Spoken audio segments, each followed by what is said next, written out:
It's worth testing your software, right? Let's just make sure we agree on that. But how do you do it? How do you make sure that software is correct? I think it's a lot harder than we'd like to admit, because there's always something you didn't think of. You could go full on TDD. You could have a complete suite of unit tests with 100% code coverage, and your software can still have bugs. Largely because unit tests only test components in isolation, and a lot of the complexity in a system comes from the way things interact. But we know that, so we write some integration tests. But not too many, because they tend to be slower and more brittle. We emphasize unit tests not because they're perfect, but because they're practical. But unfortunately, neither of those are sufficient. Both unit tests and integration tests suffer from a big blind spot. You only write tests for the things you think are going to fail. And a lot of bugs come as a complete surprise. So what can you do? I think the most promising technique I know of is property testing. We've covered it before on this podcast, and the essence of it is every function has some rules that it should obey no matter what arguments you call it with. Things that should always be true. So let's throw random arguments at a function and see if it ever breaks its own rules. There's a lot more to that technique, and if you haven't looked into it, I strongly recommend it. It's a great way to test more cases with fewer code, but it's mostly a unit testing technique. Is there the whole system integration testing equivalent? Is there a way to test all the possible things that could happen in the world affecting a system we've created and check the entire system behaves itself? Can you ask a question as innocent as, no matter what happens, does the database stay up? Can you test it? I don't think we can. I think there are a lot of things that make that kind of question impractical. Apparently, Facebook put a lot of effort into building a system that could try and answer that sort of question, and they seem to have given up. But joining me this week is someone who thinks he's cracked it, testing the properties of entire systems and simulating entire possible worlds. He's gone further down the testing rabbit hole than anyone I've ever met. He's Will Wilson. He's the co-founder of Antithesis, and they go all the way down below the operating system to build entire virtual worlds, hypervisors of controlled chaos. It's an absolutely huge project. I love its ambition. I love the problems they've faced and the solutions they've come up with. They're absolutely fascinating. And I love the fact that in order to get this working, they had to play a lot of Nintendo games. Let's find out why. I'm your host, Chris Jenkins. This is Developer Voices, and today's voice is Will Wilson.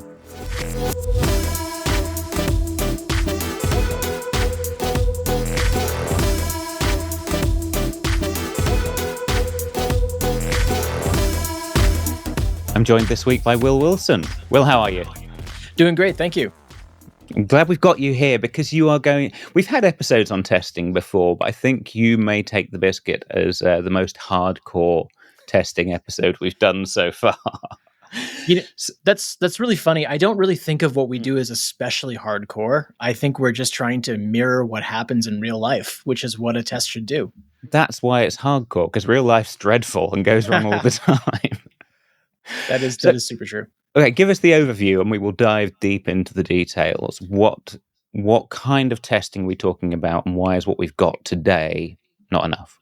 Sure. So a sort of a cheeky question that I like to ask people sometimes is, let's say you make a change to your code. You know, you modify it. It's some feature that your boss has been asking for a while. And, you know, it's a pretty big change, right? And you run your test suite on it and the test suite comes back all green. Are you now 100% confident to roll this out to all of your customers right now?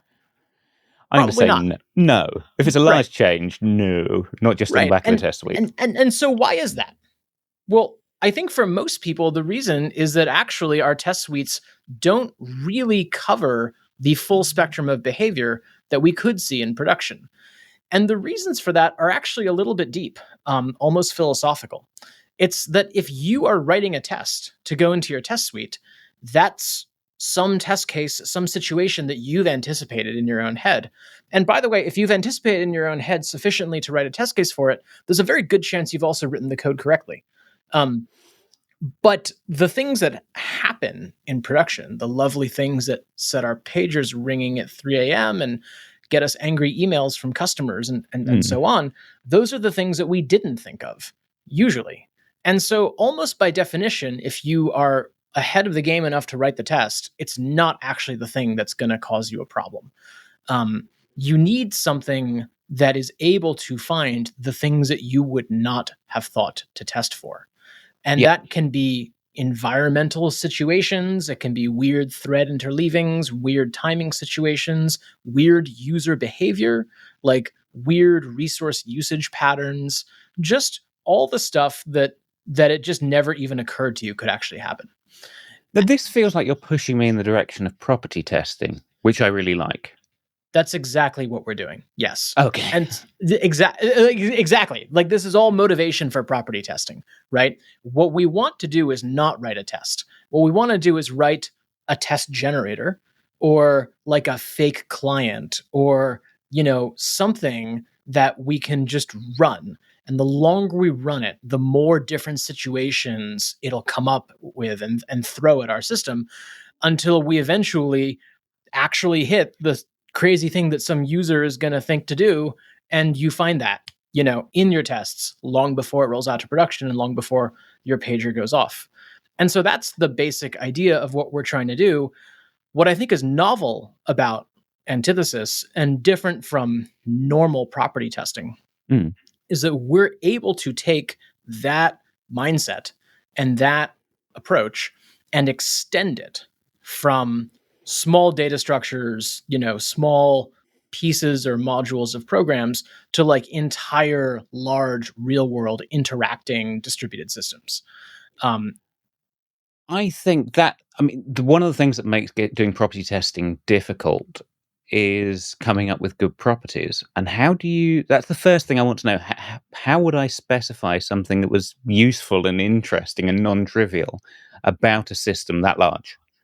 right. So there's a few things that are working in your favor here. The first one is you can actually catch a vast amount of bad behavior without specifying every single property, because most bugs will cause multiple properties to fail, right? So, for example, let's say that I've got some C++ binary and it's got some memory corruption in it, which goodness Very knows believable. I've done that once or twice. Yeah. So that could result in like a wrong answer. It could result in like a security bug. It could result in a user seeing some nonsensical garbage memory, like in their response, or it could result in the system crashing. And, so basically, if I have a property that's checking for any of those things, it could eventually find that bug, because that bug can manifest in many, many ways. And so Okay. what we find is that actually getting a very, very small number of basic properties in place is often enough to immediately begin finding really high severity, really interesting and important bugs. And so with our customers, we usually just start with properties like it should never crash, you Mm. know, I shouldn't see random uncaught runtime exceptions. It shouldn't time out and never come back to me again. Like pretty basic stuff like that. The server shouldn't be giving me 500 errors, like whatever. And often we already get to some interesting stuff. And then the next level deeper that you go is like, if you're building large real world systems, usually these systems are being built by distributed teams, or they're being built by multiple teams of people in the same building, but who are still parts of separate organizations. Mm. And so there's often a lot of documentation and a lot of either formal API guarantees, or like written in a Google Doc somewhere guarantees If you can find about it. Yeah. about what the system is meant to do and about what the different components are meant to do. And so you can convert some of that stuff into properties as well. You can be like, look, the foobar service, it will always return you an integer, within 300 milliseconds, assuming it's under this amount of load. And if it loses two replicas, it'll eventually come back once like that stuff is often written down somewhere in terms of an SLA, or in terms of a promise that one part of your company has made to another part. And so, turning that into properties in code is a little bit of work, but it's not that much work. You know, you're making me think of things like Selenium, right? Where you do browser testing, where you're trying to say people are crazy and the system under test is complicated. And I find that the work to set up a good test and maintain it and actually test all that crazy behavior is a big thing. So my next question is, how do I specify a test worth running on a distributed system without going insane? Yeah, so this is a great question. And I'm I know I'm speaking to engineers, so I don't want to sound too positive, because if I sound too positive, I will We won't trigger believe you. everybody's bullshit detector. But I'm gonna take a risk here. So it turns out that the same thing that makes property-based testing or fuzzing or autonomous testing or whatever you want to call this class of techniques really powerful, which is that you've relaxed your specification of what the test is going to do, also makes it more maintainable. And let me give you a really, really concrete example. Please. Um, let's imagine we're testing Super Mario Brothers. Okay. Yeah. You've got that in your head, right? Yeah, absolutely. The traditional way to write a test with Selenium or with, whatever your preferred test framework du jour is, or just, with nothing, right? Just with your programming language of choice, Yeah. is to eventually basically describe in detail a set of steps and then describe the expected outcome after that set of steps. Yeah. Right. So in the case of Mario, it's going to be something like, hey, if I hold down the right button for 2.3 seconds, and then I hit the jump button and I hold that down for 1.4 seconds, and then I do something else, I'll wind up in this place and I'll have bounced on this Goomba, and I'll be at this location. And I think that makes it really clear, like, why that's so awful and unmaintainable, right? It's like, as soon as I change not just important things about the game, but completely incidental things about the game, my test will break. If I have had that experience with browser testing often, and I hate it. Exactly. And it's really bad in distributed systems testing, because timing and like the timing of network requests and like when different tasks execute can be really flaky from run to run. And so it can even if you don't change your software, the test can break. Yeah. So the cool thing about property-based testing is that you're not making that kind of claim. You're basically saying things more like, hey, here are the buttons you can press in Mario. Here's the things you can do. Mario should never wind up inside a wall, right? The game should never crash. Like the score counter should never overflow and become negative. Like whatever. But what that means is now if I change the game, if I change the level layout, my test actually does just keep working, and it just keeps still testing my game in the same way. And so I've simultaneously made my test more powerful because I'm testing many more different possibilities, not just that one path through the game. Yeah. But I've also made it more maintainable and less fragile. And so to now take this to a more distributed systems-y kind of context, right? Instead of saying, hey, if I send this request and then I wait exactly this amount of time and then the server does this and then this packet gets dropped, then I expect this retry to occur and blah, blah, blah. If I instead say like, hey, you can send requests, you can retry things, the network is spotty, but eventually you will get this response after some number of retries. Or, this, and by the way, the server will never crash while you're doing this. And by the way, if there's two clients that are both trying to do this, they're never going to deadlock if they're running the same process or whatever. You make it so that incidental changes to your program don't just automatically break all your tests, and you don't have to spend as much time maintaining them. Okay, yeah, I can see how that would work if, and I'll accept your claim on face value that this does actually find bugs in the wild. I can believe that.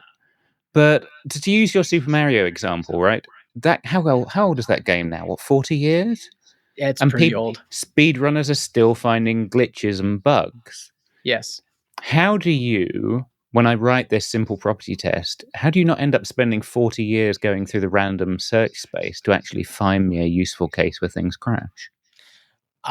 That is a good question. And that is a lot of what makes this hard. Okay. So I'll tell you a few things first. Number one, the thing about Mario is that people aren't trying really hard to make it bulletproof today. right? No, like nobody's like gone and patched Mario to not have all these glitches and bugs. Yeah. And nobody's like, besides us, has thrown a fuzzer at it to try to systematically find all the bugs. Wait, are you saying you've actually done that or just hypothetically? Oh, yeah. No, you can go on our website and you can see Antithesis playing Mario. And a lot of other Nintendo games too. Okay, this is good mad science. Yeah. So we have actually done this with a whole bunch of different Nintendo games. But the thing is, in the real world, number one, you don't actually need to find every single last bug in your program. You need to find the ones that are really likely to cause you a significant problem at some point. And number two, if you start early in your development process, finding bugs quickly and reliably, the moment that they're introduced, it's actually vastly less effort to fix them because you don't have to do some big complicated root cause analysis. You can just be like, my tests were green before this commit, and afterwards this weird issue, this weird timeout started happening. I guess it was that commit. You can look at that commit and scrutinize it, or you can revert it. And, that actually is much, much faster than going back to some old legacy system and trying to patch everything up. Yeah, okay, I buy that. I'm going to have to challenge you on that, though, because you started with the example of if I make a major change and the tests say everything's fine, am I confident? One of the reasons I'm not confident is in a sufficiently large system, I haven't written all the tests. I haven't reviewed all the tests. I don't know how much of our footprint we're testing and how thorough we've been. And what you're saying makes sense when the code base is young, but every decent code base grows to be old and large. And then you've still got that big search space problem we're talking about. That's true. So I will say there's another there's two separate questions here, right? And I think maybe I've confused my answers to the two. One question is, I'm making a lot of changes. I have a very complicated system. Like, how can I possibly keep the quality bar high, assuming I have something that can find all the bugs quickly? And that's the question that I just answered you. I think the second question, which you are asking, is also a very good question. This is a tremendously complex system. How can you possibly find all the bugs quickly and reliably? Mm. And the answer to that question gets a little bit to the magic of Antithesis. Because what we're doing is not just exploring the state space blindly, right? Doing that would take longer than the lifetime of the universe. It would take, it would take a trillion years to find a winning route through Mario that way, right? Yeah. Just randomly, blindly trying Amazon infinite number of monkeys coming in 2027. That's right. Yeah. But what you want to do is use guidance and use feedback from the system under test to optimize the search. And notice when interesting things have happened, things that aren't necessarily bugs, but that are rare behavior or special behavior or unusual behavior. And so the test system can see that something interesting has happened and follow up opportunistically on that discovery. And that gives you a massive lift in the speed of finding issues. And the way that we're able to do that is with this sort of magical hypervisor that we've developed, which allows us to deterministically and perfectly recreate any past system state. So people generally think of the value of that hypervisor as like, any issue we find is reproducible. Nothing is works on my machine. If we find it once, we can repro it for you ad infinitum. But the sort of real benefit of it is that we can do that while we're searching for tests, or while we're searching for bugs. So, we for need example, to step back a second. Yeah, because I need you to get, because we haven't actually touched on the whole hypervisor. The way you do this underneath the spec I write is you're simulating a whole operating system. Yes. You need to explain that a bit first before we get into the magic of it. Yes. So basically what we're doing is we're taking your real system like you would deploy it to production, and we're deploying it into a fake copy of production. And this fake copy all runs within a single, a single guest operating system environment, which is usually Linux. Right. And, if you have multiple services or multiple nodes and you've got a database and a load balancer and a web server and whatever, these all run in different containers interacting locally in that operating system. Right. And if you have dependencies like AWS, let's say, those also run inside there, right? We have a whole fake AWS that we can deploy in there with you. And, Oh, we have crikey. lots and lots of other, well-known cloud dependencies that we can just sort of put in there with you. Right. And so then we have this sort of magical hypervisor, which runs all of this just like, like a normal VM would.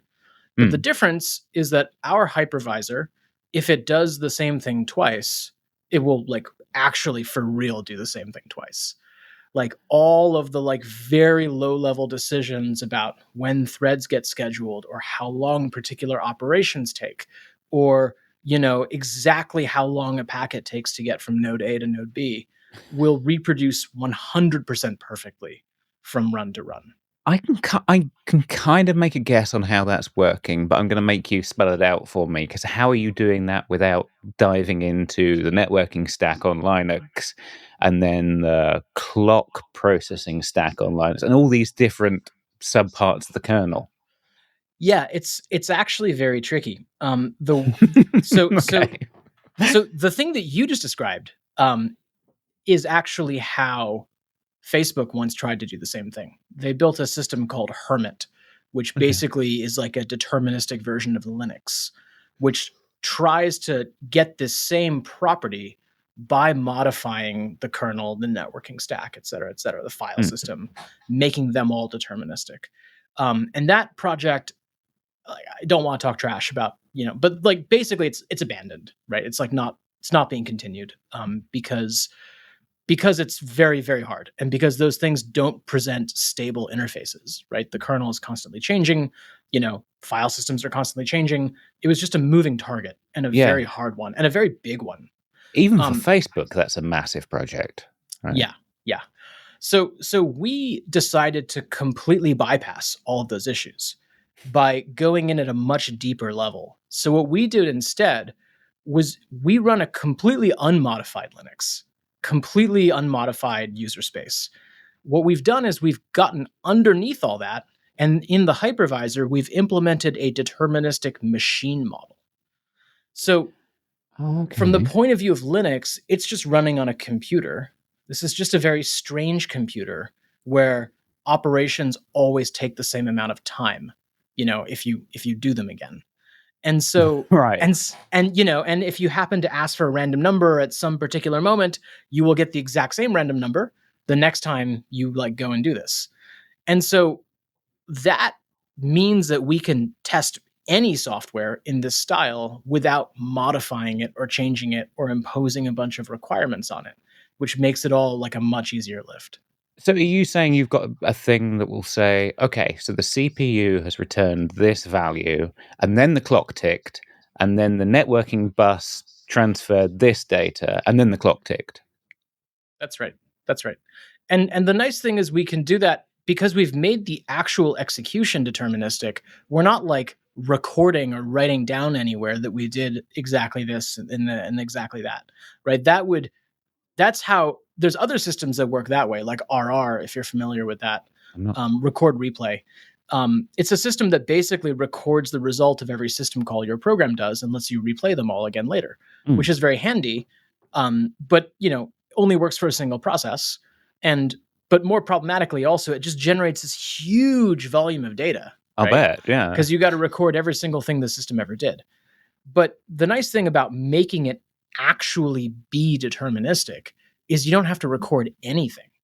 The only thing you have to record is what were the starting conditions, and then at what point did I reach in and like inject entropy or like change the future in some way, and then everything else just evolves, like those 18th century guys thought the universe evolved, right? Like pure determinism governed by one equation. Like that's all that happens and all that can happen. If you could know the position of every particle at the start, you would know who's having breakfast right now. Exactly. Yeah. That's how it just actually works. And so it means it's like tremendously more scalable because you don't have to store all this vast amount of data. I mean, this feels like a facetious question, but I do have to ask, does that actually work? It does. Yeah, it does. It wasn't like we weren't sure it would work, right? Like, when we tried it, we had no idea if it would work. And we had some dark moments. We had some really dark moments while building this, right? We had a few times where we thought, yeah, we've got it. It works. And then we would discover like 1 in every trillion CPU instructions, something is a little different. And that drove us insane for a while. But we eventually got it so it's like, no, it's really deterministic. And like this is not vaporware, right? Like we've got very large customers who are using this every single day and it works. Have you ended up building basically like Intel chip with all the event buses in software? No, because that would be too slow. So right. that would be that's another way that you could try and do this. The trouble, and that would actually give you some benefits over what we've done, right? If you did it that way, you could, like a cycle accurate CPU simulator, you could find all kinds of like weird bugs that required like true multi-core parallelism, or like, weird atomic memory operations, stuff like that. Yeah. We are not trying to find those bugs because 99.999% of developers can never even think about those bugs, right? Like we're trying to find more everyday type stuff. And so our approach sidesteps a lot of that. What it does architecturally, fundamentally, is we say, look, most operations that run on a CPU can just run like, normally at full speed on the host CPU because the result is deterministic. How long they take is not deterministic. And so we do have to completely fake the clock, right? And ensure that when I add 2 numbers on the CPU, that always takes the exact same number of clock cycles, regardless of where things are in the memory hierarchy or whatever. But leaving that issue aside, it's deterministic and can execute at full speed. And then if we detect that you are trying to do something non-deterministic, like read the timestamp or get a hardware random number or something like that, we can trap that instruction and return a deterministic answer. But what that means is 99% of your CPU instructions are just executing on the host CPU, and it's very fast. So that means there's not much performance overhead at all to doing this, which is I think really important to making it actually practical. Yeah, because we're going to talk about your optimizations, but you're still going to have a large search space. You can't afford for the CPU to run significantly slower than usual. That's right. And there's even a neat trick here, which is we can actually run the CPU a bit faster than real life sometimes, because if the guest CPU is idle, we can just advance time faster than real time to the next time it would do something. Right. Any time that the CPU is halted, we just fast forward to when the next interrupt would occur. And so what that means is you can think of it as like running the host CPU always at 100%. And then if the guest CPU is running at less than 100%, it ends up running faster than real time. An analogy here is, let's go back to Mario, right? Like if you're trying to emulate a Nintendo game on a modern computer, you could actually run that emulator much faster than real time because the host CPU is much faster than the emulated CPU. And so we can do something very similar if your system is idle. And that's really very powerful because distributed systems, client-server systems, are very frequently idle because they rely so much on waiting for network communication or waiting for events to occur. Yeah, I can totally see that. Tell me about how you interrupt the networking stack and making that deterministic. Because it sounds like you've got a problem where, like, you've got to simulate the entire internet. If I access the internet and stub that in, yeah. So there's two levels in which I can answer this question here. One is the actual networking stack itself, right? Like in terms of I have put this data in this buffer and now I'm calling send on it. We make that deterministic just the same way we make everything else your computer does deterministic. Like it, the timers, the timing, everything is just going to be the same. okay. The problem is exactly as you say. If my system goes and tries to call out to some thing on the internet, that thing could return a different answer the next time I call out to it. Yeah. And so that's why we just ban that. Like, and that is like a limitation and a friction point for using this. And it's why we had to do things like give you a fake AWS and give you, a fake everything else that you need. So what it means is that, you need to take your application and all of its dependencies, your database server, your, whatever things need to actually be able to run to provide the service, and provide them all inside of the hypervisor. We have some thought that in the future we may be able to relax that limitation by recording just what happens at the network boundary so that we can go back and replay it exactly, right? Imagine that you call out to some, I don't know, the ChatGPT API, right? Yeah. And you get some particular answer coming back. We can just note the moment, right? Like all the events inside the VM are already known because they're deterministic. So like if when we replay it, you'll make that call at the exact same moment in the simulation. And then we just need to record when we delivered the answer back to you and what the answer was. And that's a very small amount of data, relatively speaking, at least for a lot of applications. And so we may be able to relax that at some point, but that's not currently a feature we have. Presumably you'd have to save that for the next time you run with the same seed, right? Yes, exactly. Yeah, and you'd have to, it would basically be a form of input, right? Yeah. This is absolutely ringing my functional programming bells. The hard part is always side effects, right? That's exactly right. That's exactly right. And so what we're trying to do is just say there are no side effects, period. And that actually can get you quite far. If you've got the legwork to do an entire fake AWS.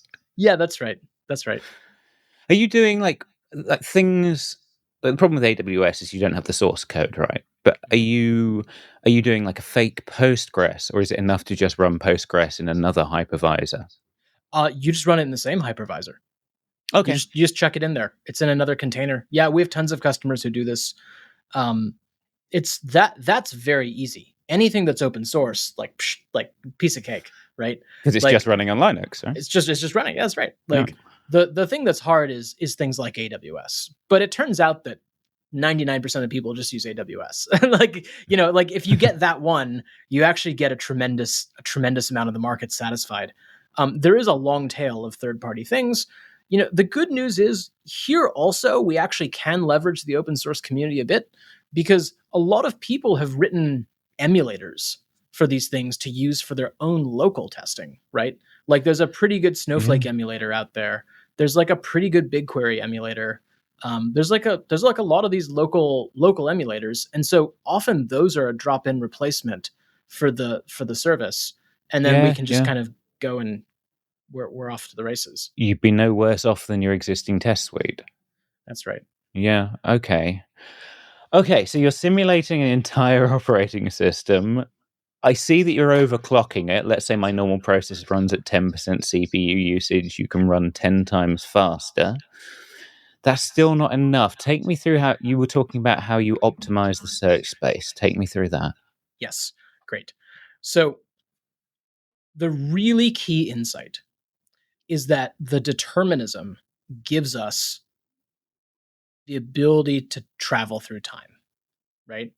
Because if I get to somewhere interesting in my program and then I make a mistake and I lose that thread, I can just be like, let's go back. And I don't have to save anything. I don't have to snapshot anything. I can just start the simulation again and do the same things that got me to the interesting place in the first place. Right? If you had the same random seed, the same pseudo random seed, you That's get right. exactly the same series of operations. Yeah. So far that's not that exciting. Like, who cares? But the reason it's really exciting is that there's a lot of bugs which sort of look like I need really rare event A to happen, and then I need really rare event B to happen, and Yeah. then the bug happens. And so, like, let's say that event A and event B are each 1 in 1,000, right? Yeah. Well, the probability of getting A then B is 1 in a million, and that's a lot less likely. And if I have event C that also needs to happen, now we're 1 in a billion.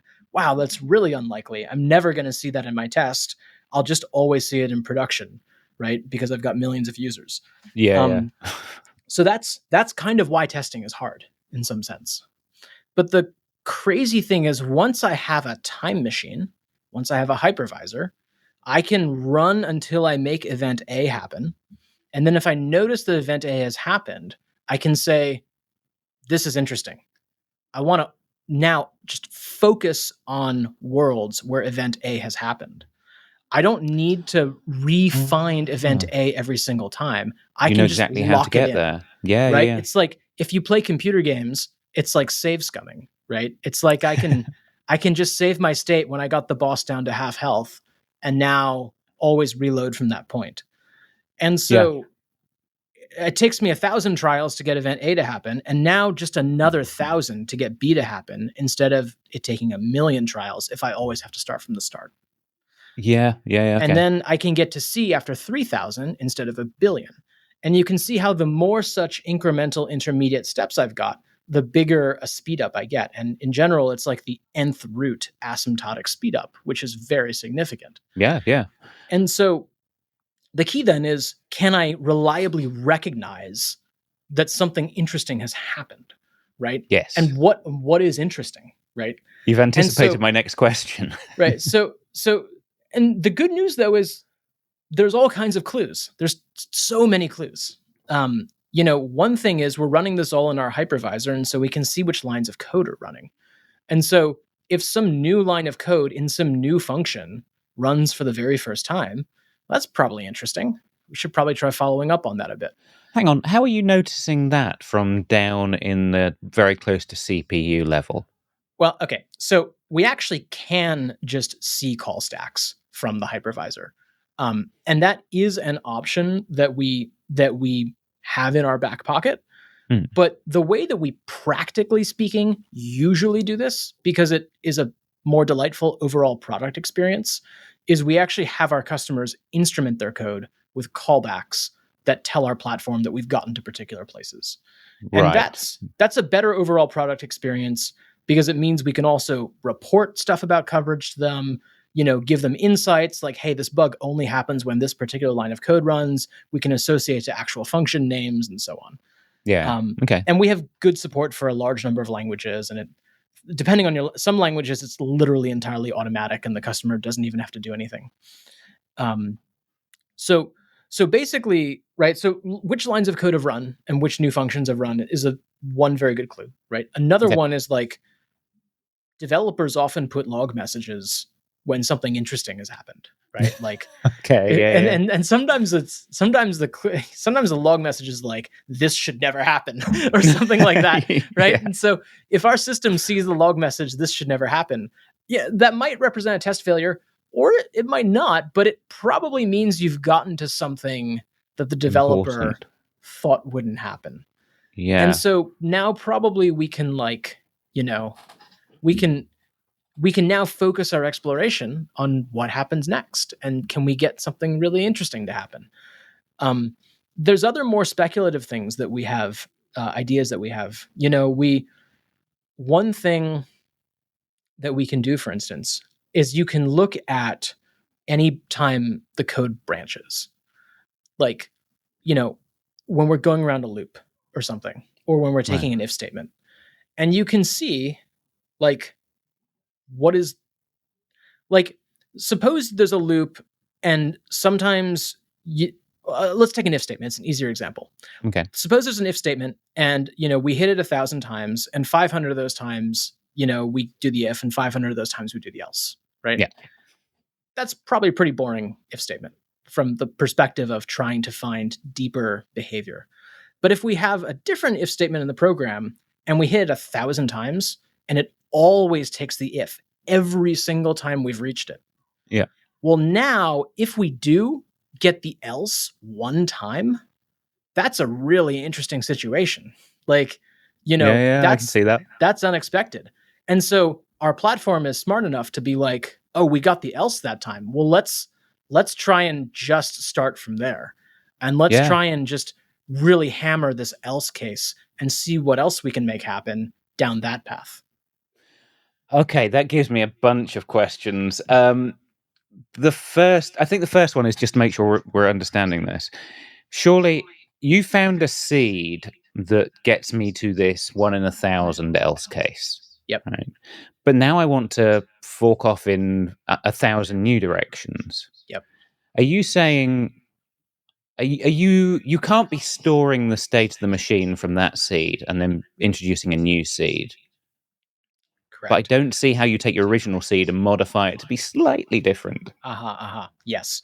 So what we are doing actually is periodically reaching in to the computer and reseeding everything.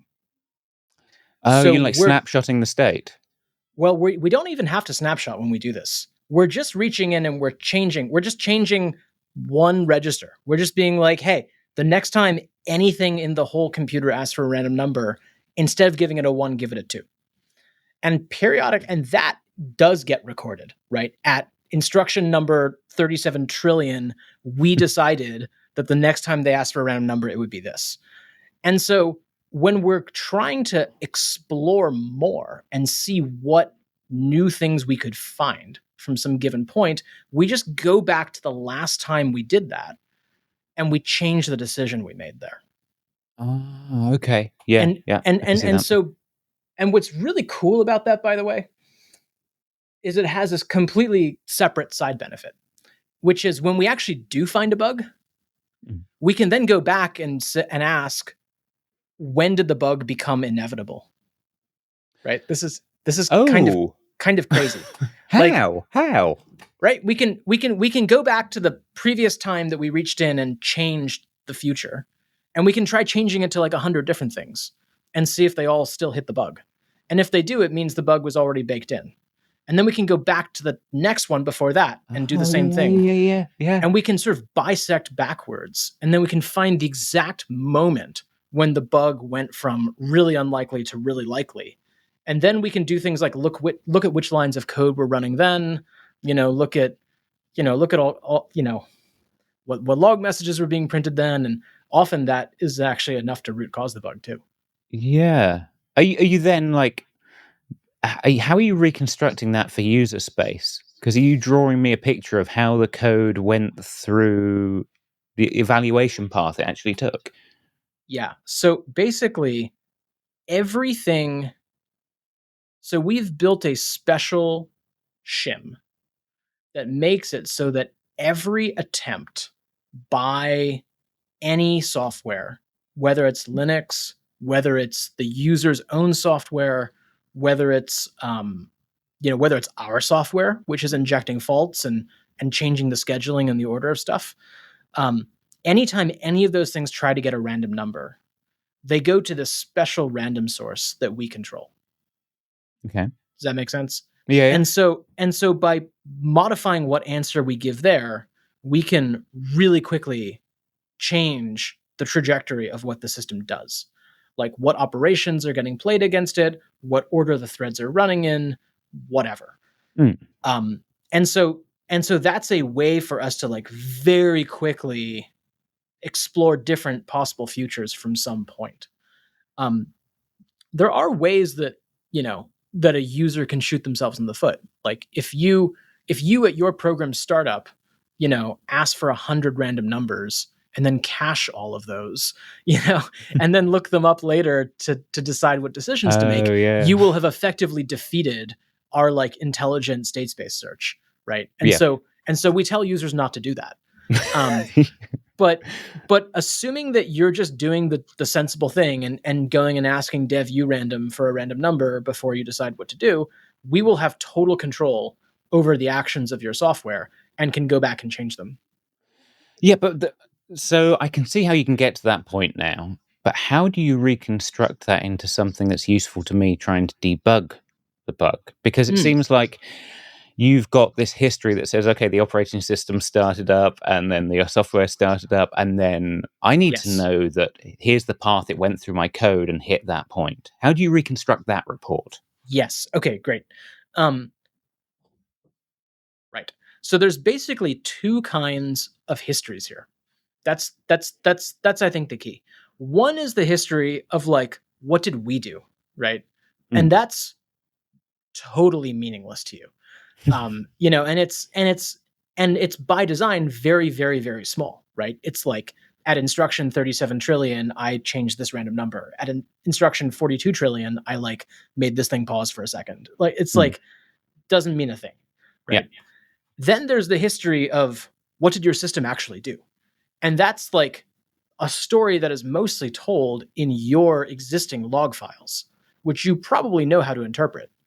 And so while we're testing your system, we are streaming out all of the logs exactly the way that you in production you would stream them to Datadog or Splunk or something. We're streaming them all out and storing them in this massive database. And when we hit a bug down one of these particular paths, we can then stitch back together the logs of your system to form a unified view, like a unified history of like what it did down that path until it got to the bug. Okay. Yeah, I can see. But why? That makes me wonder, why are you bothering doing that? Why not just ignore all the logging until you find a bug and then replicate it and get the logging there? Wouldn't that be less storage space? Yes, and we're about to add that feature. Okay. yeah. The answer is because we're lazy. Oh, okay. Fair enough. Well, number one, because we're lazy. Number two, there is actually some benefit to doing it, which will be lost for users who enable this optimization that's coming. Which is when you store all the logs across all the many worlds, both the ones that saw the bugs and the ones that didn't, you can then post hoc go and analyze the logs as if they were production logs and go look for trouble that you hadn't defined as a test property ahead of time. So this goes this goes all the way back to the start of our conversation, which was, you know, how do you pick good test properties? So this is yet another way you can do it. Suppose that you've got your antithesis test all set up and, you know, we've run with you for a while and found a bunch of bugs and now it's all green. Hooray, you're happy. And then one day you hit some horrible crash in production or some other horrible thing and you're angry. You're like, man, Will, why didn't Antithesis find this problem? And I ask you, well, okay, what does it look like when the bug happens? And you say, well, you know, it looks like my system returns this particular error code. And I'm like, okay, did we have a test property that says that your system should never return that error code? And we go and look, and it doesn't have that test property. Right. And well, that's too bad. You know, we can add that test property now, and we will now be able to find that bug in the future, which is good. But it's still a bit sad, right? I would like to know. I'm probably in the middle of a production emergency, or you're in the production emergency, right? You'd like to know if your tests have ever seen this problem before. Well, because we've stored all the logs in this enormous database, you can just go back and query and say, hey, if I had this test property, would I have had any failures? Oh. And then we can say, why, actually, yes. It turns out that on June 17th, we saw that exact failure. Now we can give you a very, very detailed log of what led up to that failure without you having to run any new test or do anything. But we can also give you a live reproduction of that issue, because that's one other feature I haven't told you about yet, is we've got this crazy hypervisor, but you can also use it interactively, not just in test mode. So once we've found a particular situation, you can ask us to replay up to that situation, and then we just give you like a bash terminal inside the hypervisor at that moment, frozen. Oh, yeah. And so now you can go poke around your system and be like, okay, well, what is this endpoint returning? Like, what's in my database here? What does this file have in it? And just sort of pour through it and debug it without having to worry about, debugging in production and all that that entails. Yeah. So are you saying that's like stepping me back 5 minutes before the bug crashed? Or can I actually like say, okay, I'm 5 minutes before the bug crashed, and now I would like to simulate this thing happening on the network and step through it? You can do any of these things. The default is we deliver you there at the nanosecond that the crash happened, and no reaction time. And then you can poke. Well, it's not that accurate yet. It's actually to within like a few microseconds, but you can then poke around or whatever. But yeah, a very natural thing to then say is like, okay, well, hold on, hang on, I want to go back a few seconds before the bug, and I want to go see what this thing was doing then, and I want to take a core dump of this process before the bug, and maybe I want to go kill this process and see, does the bug still happen? Or like, I'll try and restart the database, and does that fix the bug? Does it unstick us? Like, and you can sort of ask all these counterfactual questions, and you can do it without the fear that by doing that, you are going to lose the repro, lose the bug, because you can always hit a button and just be right back there. Yeah. So you could maybe answer the age-old question of, is it better to regularly restart servers or not? Which I've argued a lot in the past. Yes. So yeah, that's why we store all the data, even though we don't have to. Okay, yeah. So you're doing that on a kind of logging level, or you're recreating the operating system at that exact point, or both? Right. So the input data we save is exact instructions for getting back to any situation. The output data we save is everything your program did, leading up to some point. And the data model for that latter thing is very, very efficient, because if you think about it, all of the histories and all of the timelines that we're exploring have a natural tree structure to them. Right? Yeah. And so we can deduplicate output that has the same common prefix, right? If it's like, I tested your system for 10 seconds and it did a whole bunch of stuff and output a whole bunch of stuff, and then we got to an if statement, and then we tried both branches, right? And we, saw what happened down both paths. We can just store everything leading up to that if statement one time. Yeah. Okay. I'm getting visions of Git trees in my head. Yeah, very, very, very similar in some way. We actually ended up just recently. We're currently in the process of migrating to a custom database that we wrote that's designed to just store data in this format, because nothing we could find commercially, really did the right thing here. I'm sure someone would sell you a blockchain for that, but yeah, probably. Okay. The one thing I'm really not clear on is you've still got huge heuristic space, right? How do you, if you're tracking every if statement in my code base to say, okay, here are the ones where we've done this 1,000 times, so we need to keep an eye on that. Are you still not getting a massive amount of search space that you can't deal with? It's still very big. There's a lot. This is where sort of the dark art of testing comes in, right? Like, there's a lot that you can do to make this search even more efficient. Like, everything I've discussed so far has just been almost on like abstract, like first principles, knowing nothing about computer programs or how people write them, just using like math, right?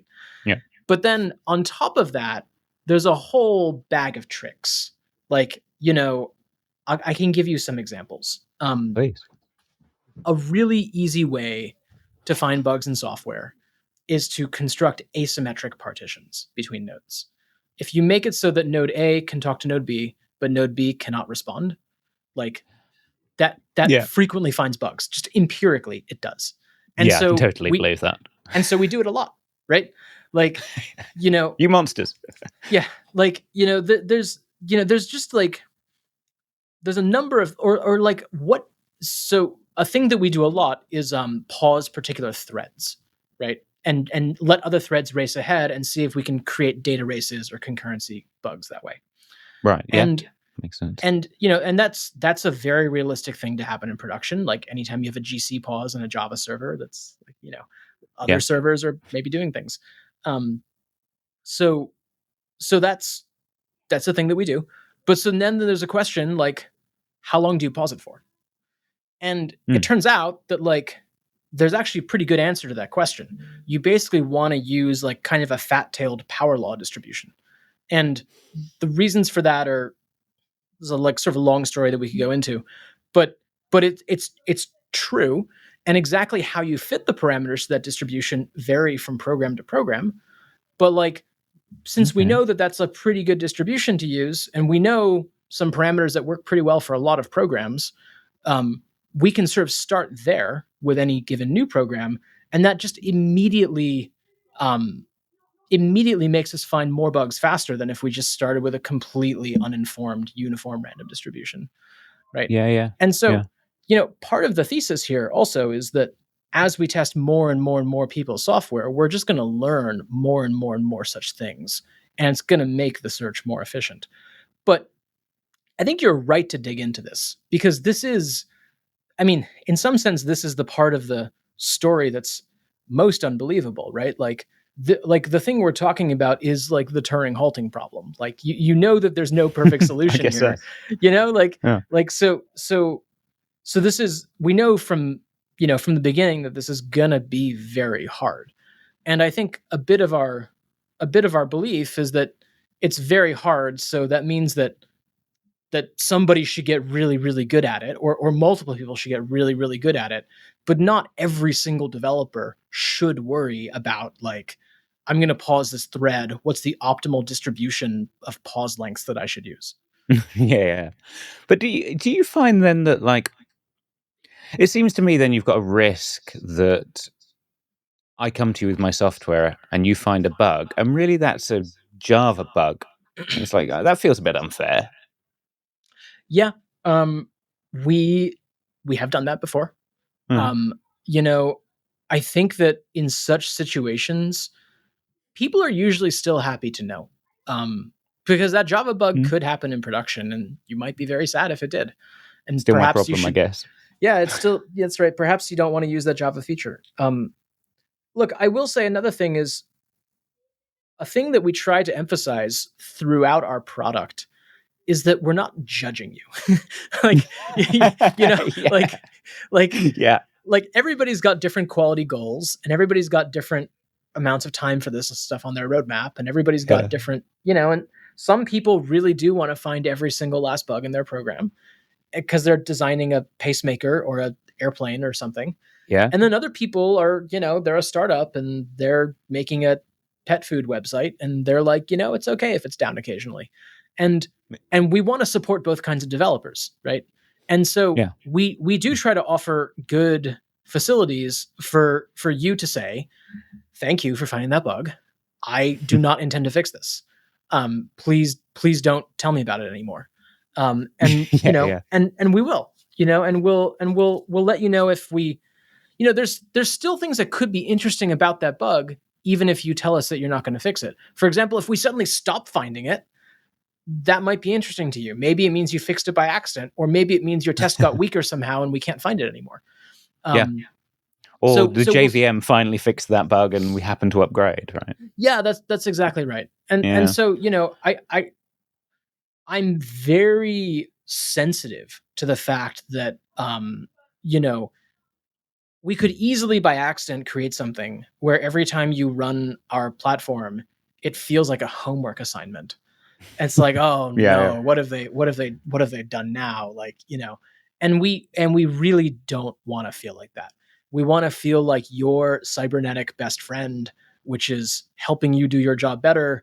And whether your goal is to eliminate every single last bug, or your goal is to just only find the very, very worst bugs and the rest of them, whatever, or your goal is just to know about them so that when you hit one in production, you can then reproduce it and fix it really fast. Like, all of these are valid goals, and we want to support you in each of them. Okay. Yeah. there's a natural question that follows on from that, but I have to ask the cheeky one first. Do you find that there are certain languages that are better or worse at things? Like, does Go always cause garbage collector bugs? Does Rust always cause asynchronous bugs? Oh, I see what you're saying. Man, no comment. Do you want to go on record with answering this? Yeah, I will say, like I don't know. I think the things that we have discovered are the things that everybody kind of already knows. For example, very large Java projects have vast numbers of uncaught runtime exceptions. Like I assume you knew that from your past experiences, and Yeah. and I did too, but I do think I now have statistical confirmation of that. Like, they all do. Go is an interesting one. We do find lots and lots of concurrency bugs in Go, but it's not because Go programmers are bad. It's because Go has excellent tooling for finding concurrency bugs. So it's really easy in Go to compile your binary with TSAN, the thread TSAN? sanitizer.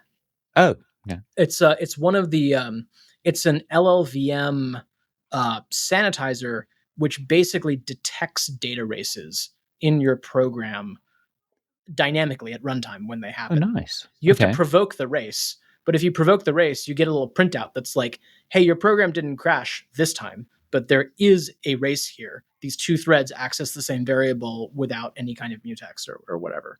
Oh, okay. Yeah. And so it's actually tremendously helpful. Like, we have this like really good test property that we can use with Go programs as a result. Um, you know, so Yeah. that's cool. You know, C programs do have lots of memory safety issues. Yeah. I can believe that. I absolutely can. Yeah. So it's not clear if you're not going to say certain languages are better or worse at some things because you might be more likely to detect it in some places. That's right. I will say certain languages have made it easy to find certain kinds of bugs, which I appreciate. I think that's a good thing. And when it comes to the language wars, I'm really just not a partisan. I feel like or maybe I just, my view is that they're all bad. Like it's just what's the right tool for this particular job. Yeah, from a certain point of view, they're all lovably terrible. That's right, and they're all made by human beings who are trying their best. Yeah, absolutely. Okay, so it's a good answer. It's not the controversial answer I need for clickbait, but it's a good answer. So the naturally following question I was going to ask you is who actually does use this? I mean, what are people using it for? Do you get like operating system vendors contacting you? So you can go on our website and see a long list of our customers. I would say that the initial success we've stumbled into has been with three main categories who we've sort of surprisingly gotten a ton of. One of them is any kind of database or data infrastructure or data streaming thing or, distributed computational framework or whatever. Confluent is a big user. MongoDB is a big user. Various Kafka reimplementations are all using this to test their stuff. There's a lot of that stuff. And we've actually got a fair number of open source projects there too. We recently started testing etcd, working together with the Linux Foundation on that one. That's been good. So a lot of that kind of stuff. Then I'd say the second big category is blockchains, cryptocurrencies, which doesn't surprise me. Does not. Yeah, like it surprised me initially, and then once I thought about it, I was like, oh, that makes sense, right? They're big distributed systems with billions of dollars at stake. They probably need some testing. And not always the most rigorous rocket science implemented projects in the world, dare I say. I will say it's very bimodal. I've seen a few that I've been really, really impressed with. Really, they really take the engineering seriously. And then I've seen a few that are a little bit flying by the seat of their pants. But they want to do better, which is why they're talking to us, which is great. Okay. And then, the third big category is like sort of adjacent to that one. It's like fintech. We've gotten a bunch of fintech customers. Yeah, yeah. Um, you know, Where the cost of a bug can be catastrophic. that's exactly right. Hmm. The one that surprised me the most that we haven't gotten yet is gaming companies. I figured that the game industry would be all over this because bugs for them are very costly as well, and they spend so much money on QA right now, and Yeah. it's relatively primitive. But for whatever reason, we do not yet have Valve or Epic or anybody like that as a customer. So if any of them are listening, give me a call. Could you do that? Could you support that, though? Because would you then need to, perhaps you already do, start simulating a GPU? Right. So I was initially thinking that we would just test their engine code and especially test their net code, which is very Mm. tricky stuff and quite hard to get right. We could also actually test the game logic. And as I mentioned, like if you go to our website, you'll see many, many demos of using this to test Nintendo games. And I think like Yeah. a complicated interactive computer game is one of the most complex software projects that people make, on a regular basis. Yeah, it And sort of so exercises every part of computing at some point, right? yeah, that's exactly right. And I think you could get around the GPU thing. Look, I think we actually do want to start emulating GPUs, but in the meantime, you could get around it by just giving us a headless build of your game. We then wouldn't be testing the rendering engine, but that's probably okay. Okay. Um, So there's a question I really want to ask you. Let me just check I understand something. When you're testing Mario, you are not emulating an old 8-bit Nintendo system. no, we are. Are you? Yeah. So you've done a hypervisor for the NES. Yeah, well, the good news is other people have already done that. So, so the history here is actually kind of fun. We were working on the hypervisor, but it wasn't done yet. And we wanted to parallelize our efforts. And so we also wanted to start working on the bit of our platform that actually searches for the bugs, connects to the hypervisor, says, no, go back to that point, change that random number. No, do this differently. No, go around that loop one more, right? Like that's a very complicated component as well. And we wanted to test that, but we didn't have the hypervisor ready yet. And so we were like, well, is there anything else in the world which is deterministic and we can take cheap snapshots of all the memory and we can replay things perfectly? And there's a large set of interesting programs that we can test it on. And then we were like, yes, it's called a Nintendo emulator, Yeah. and like the Nintendo emulators are by and large deterministic because the guys making TASs, tool assisted speedruns, are making use of that property. And then they have very cheap snapshotting because the Nintendo only has like 512 kilobytes of memory or something. And so you can just snapshot the whole thing. And go back in a time machine to the 80s and say, in the future, people will mock you for how small your memory is. Yeah, well, and there's a giant diverse playground of very different computer games, which actually are incredibly challenging to test thoroughly and require different techniques to get into. And so this was just this unbelievable seam of like rich research problems, inspiration for different testing techniques. We honestly learned an important lesson from every single new game we tried. Really? Yeah. I just assumed this was a very good marketing tactic, but actually it's serious engineering. Yeah, it started as engineering, and then we were like, wait a minute, this is great marketing. And then we made the blog posts. But yeah, you can go and we did my colleague Harrison did a really good post about Zelda, which was one of the most complex games that we beat, and we found lots of bugs in that one. I'm actually about to finish a post on Metroid that's going to go up in a week or two. Probably be up by the time this airs. There's some fun stuff. Okay, I'm going to link to those in the show notes. Cool. The reason I ask is I have to wonder, I'm thinking of like software that needs to be super reliable. Maybe this has happened. If NASA approached you and said, we need someone to simulate the Mars rovers hardware, could you do it? Would you do it? Yeah. So there's a guy named Toby Bell who gave a really good talk at Strange Loop.